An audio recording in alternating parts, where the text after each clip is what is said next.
Les hommes ont cru en Dieu.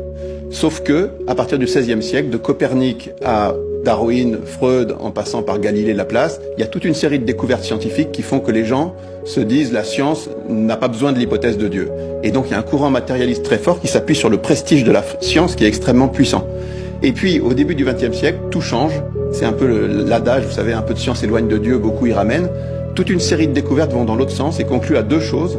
Il y a un début absolu au temps, à l'espace et à la matière, dont Einstein nous dit qu'ils sont liés. Donc s'il y a un début au temps, à l'espace et à la matière, ça veut dire qu'avant, il y a une cause non temporelle, non spatiale, non matérielle qui a fait émerger tout ça.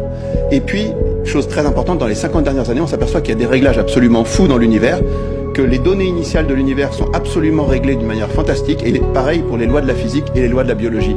Et ce réglage fin est tellement fantastique que même les athées parlent de miracle. Ouais. Et donc à la fin, si vous mettez les deux choses en balance, vous avez un début et un réglage. La solution la plus évidente, c'est qu'il y a un esprit intelligent qui est à l'origine de tout ça.